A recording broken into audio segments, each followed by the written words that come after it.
According to Lunenburg and Ornstein, curriculum can be defined by a plan for action or a written document which includes strategies for achieving desired goals. It can also be defined broadly as dealing with the experiences of the learner. As teachers, we deal with many different students every day, and all of our students have unique needs, and they all come from different backgrounds and have different experiences. And I think that the more that we teach, we really focus on their experiences as a learner, and then we're able to get them to where we want them in our learning process. We're able to teach them better because we know their learning experiences, we know their background. So when we talk about curriculum, we're going to focus on that second definition of dealing with the experiences of the learner.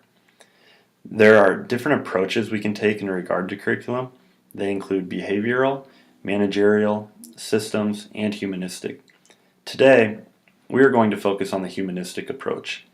It is important for students to learn in and outside of school, and all students learn in unique ways. So as we teach students, we want to promote active problem solving for our students. Using this approach, students will be encouraged to solve problems in a way that makes sense to them. They will learn from group activities, field trips, games, and social interactions. Our lessons should be based on life experiences and how this will help advance them and their lives. I think that it's really important that we focus on the student's life. If they see a meaning in what we are teaching, then they're going to take it to heart and they're actually going to retain that information much better. So we always want to focus our lessons around something that is important to them, around experiences that they have had. So when developing a curriculum, it is important to consider appropriate and valid content. Those who are affected by curriculum should be involved in the curriculum planning. So therefore, we as a staff are going to work together to develop a curriculum that fits our school's needs. It is important that we develop a mission or a purpose for our school. We need to address our students' and staff needs. We need to review our school goals and objectives. We need to revisit the standards, and we need to make sure we reveal expected skills, concepts, and outcomes when developing our curriculum.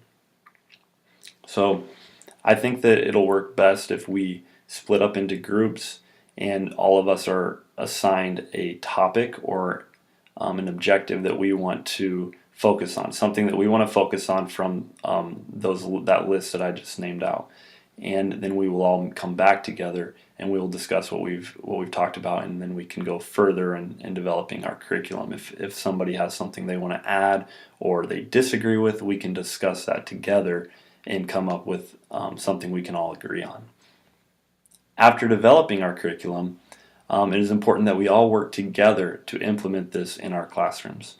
The students, they will adjust accordingly, and they will understand the expectations throughout the school. It's just important that we all are on board and doing the same thing, and then the students will come around and they will act accordingly. I understand that change is difficult because we all have our own methods and ways of doing things. But it is truly important that we stick together throughout this process. We need to be open in our discussions and not let our emotions get the best of us. If you have any concerns or comments, please have a rationale for your belief, and we will work together to address the situation. And once we get to, if we're all working together, hopefully people aren't sharing things behind others' backs, and hopefully we can act professionally when dealing with conflict, and then come up with a solution that we all can agree on. And it's not going to be perfect. This is not going to be something set in stone. We need to alter it as we go, and working together is the best way that we can accomplish that. So let's get to work.